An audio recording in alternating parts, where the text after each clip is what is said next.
Karyawan-karyawan Indonesia, potensi karya yang menentukan, berhasilnya cita-cita, proklamasi 45.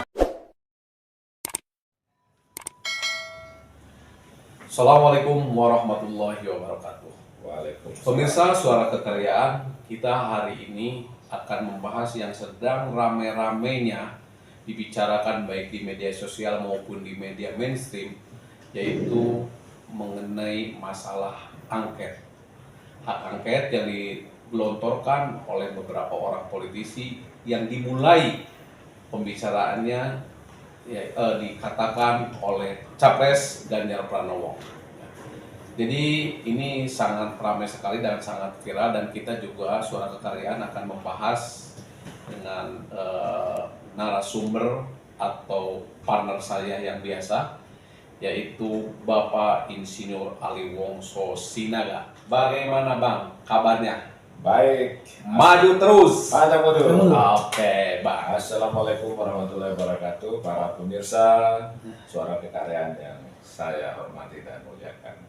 Selamat sore. Oke, Bang, ini kan sekarang ini ramai sekali nih mengenai baik dari pengamat, para pengamat, dari politisi, mengenai masalah hak angket ini. Kita harus memberikan pencerahan juga ya, Bang ya. Dan mungkin nanti judulnya kita akan berjudul mungkinkah hak angket itu dapat memakzulkan Presiden Jokowi atau tidak. Ini kira-kira kurang lebih itu, Bang. Nanti akan kita bahasnya itu, Bang. Nah, ini kira-kira pencerahannya itu seperti apa, Bang, mengenai apakah betul hak angket ini dapat memakzulkan Presiden Jokowi, dan memang benar apakah larinya kepada pemakzulan daripada Presiden Jokowi yang mungkin masa tugasnya hanya tinggal sekitar 8 atau 7 bulan lagi. Baik, terima kasih Kang Dani. Luar biasa. Ya, ini topik saya kira sangat aktual, Ya, sangat hot ya ya, akhir-akhir ini. Jadi ini bermula dari dugaan pihak atau ada yang menduga pemilu curang. Ya.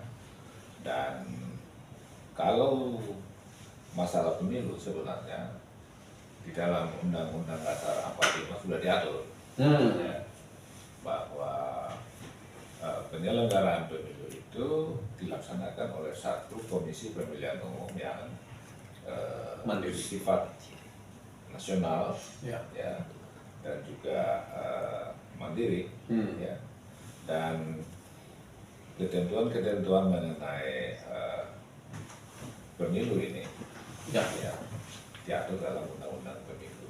ya. Itu amanat konstitusi. Dan ada satu lagi mengenai pemilu di dalam konstitusi kita, yaitu pada pasal 24 C ayat 1, bahwa bila terjadi perselisihan pemilu, di sana diamanatkan itu menjadi kewenangan Mahkamah Konstitusi. Dan apapun putusan Mahkamah Konstitusi itu, ya itu sifatnya adalah final dan mengikat. Jadi kalau masalahnya pemilu, sebenarnya Undang-Undang Dasar 45 sudah mengatur. Maka tentu kalau kita bicara konstitusional, ya mengikuti apa yang diatur oleh konstitusi itu. Ya. Jadi ya melalui Undang-Undang Pemilu, Ya. katakanlah ada tanda kutip kecurangan, Ya. ya ada Bawaslu, dan jikalau nanti juga belum selesai Ya. atau belum bisa diterima di Bawaslu, maka sampai ke Mahkamah Konstitusi. Ya. Nah, lalu kalau dibuat hak angket mengenai ini, sudah tentu karena ini bukan mekanisme yang mengatur dan mengadili masalah-masalah pemilu, maka tidak ada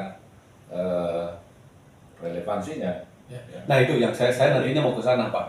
Nah sebelumnya begini, apakah mungkin sekarang ini yang mereka gulirkan itu, ini dasarnya hak angket itu karena pemilu atau bukan, Pak? Abang sebagai politisi lah. Ya, jadi kalau saya melihat ini undercover ya. Jadi covernya pemilu curang. Tetapi angket ini lebih pada di balik cover ini arahnya menurut saya kalau kita kaitkan dengan berbagai fakta-fakta sebelum ini ya. Adanya katakanlah sebuah ide atau gerakan untuk memakzulkan presiden. Ya. Jadi bisa saja atau wajar aja menduga bahwa covernya curang pemilu, tapi ini yang mau diselidiki kan presiden. Apakah presiden di sini melakukan sesuatu pelanggaran hukum atau pelanggaran undang-undang yang bisa membuat beliau dilengsarkan. Tapi begini, Bang, kan sebenarnya pada dasarnya sekarang ini yang berada dalam koalisi ini, baik koalisi 01, 02, nomor 03, sebenarnya kan tidak ada oposisi. Kalau dilihat dari mulai Nasdem sama PKB itu adalah merupakan bagian dari pemerintahan. Kemudian dari 02 apalagi itu udah pemerintahan semua, dan 03 juga PDI dan P3. Itu semuanya yang berkoalisi dengan dengan pemerintahan. Kenapa kok jadi Jokowi yang menjadikan sasaran yang dimakjulkan itu, Bang? Jadi dinamika politik memasuki pemilu itu membuat koalisi Indonesia Maju itu menjadi tidak lagi kokoh, tidak lagi kokoh karena ada persaingan antara sesama koalisi. Ya, katakanlah koalisi 01 ya. Ada Nasdem dan PKB di situ. PKB, iya, itu betul. Bagian dari koalisi Maju. Iya, betul. Di 02 ya banyak ya, ada Gerindra, ada PAN, P3. Enggak. Masuk dong P3. P3 di 03. Oh iya, oke. Tapi maksudnya itu iya. Nah. Demokrat sekarang, Demokrat itu di luar koalisi Indonesia Maju. Lalu di 03 ada PDIP, ada P3. Ya. Nah, jadi ibaratnya koalisi Indonesia Maju itu kan dulu seperti ya istirahat dulu. tapi mereka umumnya kan masih tetap menteri ya. Iya. Kecuali Pak Mahfud akhirnya mundur. Ya, Pak Mahfud kan bukan dari inilah, bukan koalisi dia kan. Dia kan bukan bagian daripada partai dia. Memang bukan bagian dari partai, tapi kalau sudah di sini kan sudah terjadi persaingan antar sesama. Ya maksudnya kenapa yang menjadi sasaran itu kok Jokowi gitu loh. Artinya kan pemakjulan kalau meskipun ini belum terjadi, kenapa yang masuk itu kok ke Jokowi gitu. Kalau tadi dimulai dari kecurangan pemilu itu. Mereka kan sebagian itu menuduh atau menduga Pak Jokowi cawe-cawe. Ya. Dan cawe-cawenya ini ya tentu merugikan yang menuduh ini. Dirasakan merugikan, katakanlah 03. Iya. Nah, jadi 03 kan berharap sebenarnya kan Pak Jokowi ada di posisi mendukung beliau. Iya. Jadi harapan ini tidak jadi kenyataan ya tentu namanya tidak kenyataan itu ya maka kecewa. Kecewaan itu diekspresikan dengan sedemikian rupa. Jadi ketika sebelum pemilu ada juga gerakan-gerakan yang dimotori oleh berbagai pihak di luar partai ya, luar aktivis-aktivis lah, bahkan di luar koalisi. Ya, aktivis. Juga ada mahasiswa yang arahnya memasalahkan presiden. Bahkan sampai-sampai ada yang meminta Makjulkan. majulkan atau diminta mundur, Ya. gitu kan. Nah, jadi ini saya pikir berakumulasi, Ya, ya, ya. berakumulasi dan bertemu, ya, bertemu apa ya, dapat dikatakan semacam sekutu taktis, Ya. gitu, di dalam satu gagasan angket. Jadi angket tadi saya katakan, ya undercovernya itu Ya. mau memajukan. Sebelum pemilu itu kan ada anggota DPR dari kalau nggak salah dari fraksi PD Perjuangan, kalau nggak salah Masinton Pasaribu, kalau nggak salah dia pernah pidato kalau nggak salah di DPR bahwa harus akan menggagas hak interpelasi. Gitu. Apa perbedaan antara interpelasi dengan hak angket ini? Ya, kalau angket kan menyelidiki, ya, Ya, ini tentu lebih dalam daripada sekadar interpelasi. Ya. Oh. Ya. Kalau interpelasi lebih pada meminta penjelasan, ya. Dan di dalam prakteknya hak angket ini ya memang ya adalah hak konstitusional dari anggota DPR, dari Ya. DPR. Tetapi menurut saya tidak boleh juga hak-hak ini digunakan secara naif atau asal. Ya, harus ada penuh pertimbangan yang rasional dan bijaksana. Nah, ujung daripada hak angket ini apa? Itu kan. Ya, ya. Nah, menurut saya ini nggak ada ujungnya. Ya, kalau lihat peta politik, ya, karena Gimana sih Bang mekanismenya? Itu mekanisme daripada hak angket itu? ya, jadi kalau kita lihat peta fraksi, ya, ada 9 fraksi itu, ya. Fraksi yang ada di 02 itu ada Golkar, Gerindra, Demokrat, dan PAN. Itu Ya. jumlah anggota DPR-nya itu 261. 261. Sedangkan di koalisi 03 itu PDIP dan P3. Ya, itu 147. Ya. Nah, di 01 itu ada Nasdem, ada PKB, ada PKS, 167. Kalaupun 03 gabung dengan 01, ya, koalisinya bergabung, Ya. jadi menjadi 5 fraksi, ya, itu jumlahnya memang lebih dari separuh, ya. Jumlahnya itu 314, ya, 314, jadi lebih dari separuh. Ya. Nah, tetapi pertanyaannya, apakah mereka bisa bergabung? Ya, 1 dan 3 itu. nah, katakanlah Nasdem, apa dia mau? Ya. Masih pertanyaan, karena ini hak angket mau kemana? PKS lagi. Nah, ujungnya kemana? Nanti Ya. kita lihat bahwa ini nggak bisa kemana-mana, gitu kan? Nah, kemudian kalaupun misalnya mau hak angket, maka hak angket ini kan ditindaklanjuti dengan membuat sebuah rekomendasi setelah melakukan penyelidikan. Gitu. Dan di dalam penyelidikan juga akan ada kesulitan-kesulitan. Bagaimana dia bisa memperoleh bukti-bukti, apalagi kalau dikatakan mau memakzulkan. Ya.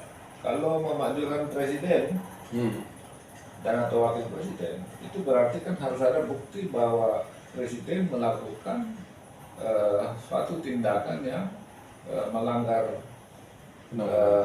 undang-undang, melanggar hukum, dan berupa pengkhianatan pada negara. Nah, itu apa yang mau mereka buat? Ya, kan? Ya. Nah, pengkhianatan kepada negara seperti apa? Gitu kan? Itu kan harus ada bukti-buktinya, gitu. Nah, sebab nanti akan dibawa ke MK. Ya. Kalaupun menjadi rekomendasi, tapi ini tidak mungkin menjadi rekomendasi. Karena apa? Di dalam Undang-Undang Dasar 45 diatur di pasal 7B. Suatu rekomendasi itu di dalam sidang DPR, ya, dalam kaitan usulan pemberhentian presiden dan atau wakil presiden, itu harus dihadiri sekurang-kurangnya 2/3 anggota DPR. Nah, 2/3 itu kali 575 itu ya 383. Kalaupun 01 dan 03 bergabung itu baru 314. Masih kurang 69. Masih kurang 69. Jadi tidak bisa mengambil keputusan. Iya, Ya. betul. Nah, jadi tidak akan ada putusannya. Nah, maka tidak bisa dilanjutkan. Jadi kalau menurut Abang bahwa hak angket ini jadi hanya ini aja, hanya sebuah hanya kotak kosong aja. Kalau hak angketnya diarahkan kepada pemajulan, ya toh? Kan kita tadi duga pemajulan dan juga ada dasar-dasar dari pemajulan itu, dan juga beberapa statement dari tokoh partai tertentu kan sangat terbuka bahwa ini akan bisa melengsarkan Pak Jokowi kan kira-kira gitu. Jadi ya kalau wajar, ada rekomendasi, ya wajar kalau kita juga seperti itu. Maksudnya angket ini apa mungkin? Itu kan tadi pertanyaannya, apa mungkin bisa melengsarkan Presiden Jokowi? Saya tegaskan tidak mungkin, karena tidak bisa membuatkan suatu rekomendasi yang sah yang nanti akan dikirim ke Mahkamah Konstitusi. Selain juga akan kesulitan membuat bukti-buktinya itu. Ya, apakah memang ada pengkhianatan pada negara? Ya, mungkin banyak pihak yang mengatakan justru sebaliknya. kalau saya lihat ya, inisiatornya itu taruhlah bukan inisiator. Pertama dicetuskan ini adalah oleh Ganjar Pranowo, di mana dia itu notabene sebagai calon presiden yang dari PDIP. Kalau saya tidak salah dan saya dengar sampai sekarang bahwa Jokowi pun dia itu masih di PDIP dan belum dikeluarkan gitu loh ya dari PDIP itu. Baik belum dikeluarkan maupun belum keluar gitu. Tapi mungkin kalau isyarat sih nggak tahu lah apakah ada atau tidak ya gitu kan. Tapi secara kenyataannya katanya masih belum dikeluarkan. Tapi itu kok dari satu ini ya mau memakjulkan dengan maksudnya satu partainya sendiri. Kan satu partai itu harus saling membela bukan? Ya ini namanya ya mungkin di dalam satu rumah, kalaupun satu rumah, tetapi sudah berbeda arah, ya. Nah, jadi ya kalaupun masih dalam PDIP, ya barangkali yang satu menganggap sudah tidak di PDIP, gitu kan? Sehingga sampai ada pikiran untuk membuat angket, gitu kan? Nah, saya pikir pikiran membuat angket ini ya harus konsisten. Konsistensinya adalah ya kan menteri-menteri itu adalah pembantu presiden. Kok masih mau membantu tapi di sisi lain mau angket untuk memajukan kan gitu. Ya, mestinya salah satu aja. Salah satu setia atau memajulkan. Kalau memajulkan ya mundur lah. Kalau sikap dari Partai Golkar sendiri gimana Bang mengenai ini? Kan Abang sebagai politisi dari Partai Golkar, sebagai wakil ketua Dewan Pakar dari Partai Golkar juga. Itu sikapnya bagaimana terhadap masalah angket ini dan apa yang akan dibahas di Partai Golkar kalau menghadapi sikap-sikap seperti begini gitu. Jadi Golkar itu politiknya politik negara dengan doktrin kekaryaan, karya siaga gatra praja. Jadi golongan karya siap membangun negara. Di dalam membangun negara ya hak angket sebagai hak konstitusional itu melekat pada DPR, tapi bukan berarti asal. Itu yang saya katakan di awal tadi. Jadi hak angket ini mau digunakan untuk apa? Kalau bagi Golkar, kalau untuk membangun negara oke. Nah kalau hak angket untuk menyelidiki Presiden Jokowi dalam kaitan pemilu curang, terus ada juga niat mau melengsarkan, itu sangat bertolak belakang dengan politik negara. Jadi itu bukan membangun negara, justru sebaliknya. Karena untuk apa? Sesuatu yang kontraproduktif. Kedua juga itu hanya menimbulkan nanti potensi munculnya ekses-ekses yang merugikan bangsa negara. Ya katakanlah nanti akan ada pergerakan massa masyarakat yang berbeda sehingga terjadi benturan dan bukan tidak mungkin malah jadi anarkisme yang sangat merugikan persatuan bangsa. Jadi Golkar tentu tidak sejalan dengan itu dan saya kira sudah disampaikan oleh Ketua Umum Partai Golkar Bapak Erlangga Hartarto dengan tegas. Beliau malah mengatakan Golkar siap menghadang, gitu kan? Hebat itu, menghadang gerakan angket ini. Kalau seumpamanya ada dari sebagian atau oknum anggota DPR dari Golkar membelot, sanksi apa yang akan diberikan? Semuanya mendukung hak angket dalam itu kan mungkin hak saya katanya kan. Saya pikir kita bukan partai yang katakanlah kemarin ya. Dan saya yakin tidak ada kader Golkar yang seperti itu. Kalaupun sampai ada, kalaupun sampai ada, saya kira ada mekanisme kita untuk menindak itu dengan cepat dan tepat. Karena apa? Seseorang kader seperti itu sudah keluar daripada jati dirinya. Dia sudah menganut politik yang tidak lagi politik negara, bukan politik karya-karyaan lagi. Jadi untuk apa dia Golkar lagi gitu? Jadi harus out dari Golkar. Jadi ya kita akan tentu minta Pak Erlangga Hartarto selaku Ketua Umum akan meminta itu. Ya. Saya kira tanpa diminta Pak Erlangga juga akan tindak. Jadi Bang, menurut pendapat Abang, kemungkinan terjadi angket mungkin bisa saja terjadi, tergulir, tetapi rekomendasi hasil daripada angket itu belum tentu berhasil, gitulah ya mungkin ya, kurang lebih. Saya pertegas. Jadi kalaupun 01 koalisinya dan 03 bergabung, maka boleh saja itu terjadi hak angket. Tetapi tidak mungkin ada rekomendasi karena terbentur dengan konstitusi. Jadi karena konstitusi mengatur pada pasal 7B Undang-Undang Dasar 45 itu rekomendasi itu harus dihadiri oleh 2/3 sekurang-kurangnya. Ini kalau bicara soal usul pemberhentian, usul pemberhentian presiden atau wakil presiden, itu harus 2/3 dan harus disetujui oleh 2/3 dari yang hadir. Dari yang hadir dari seluruh anggota DPR. Dari yang hadir. Tapi kan harus hadir 2/3. Nah, 2/3 tadi 383. 01 tambah 03 kalaupun Nasdem mau, PKB mau, ya dong? Itu cuma ada berapa itu? 314. Jadi kurang. Jadi tidak hadir yang koalisi yang mendukung 02, tidak hadir ya nggak bisa. Jadi dari yang hadir ya. Harus harus 2/3. Harus hadir dulu 2/3. Harus hadir dulu 2/3 baru keputusan 2/3 dari 2/3. Nah, hadir pun 2/3 tidak bisa diputus kalau tidak disetujui 2/3 dari yang hadir. Iya. Gitu kan. Nah, jadi dari situ sudah tidak mungkin. Iya. Belum lagi saya juga nggak yakin Nasdem PKB mendukung itu. Karena mereka kan biasa di dalam pemerintahan kan.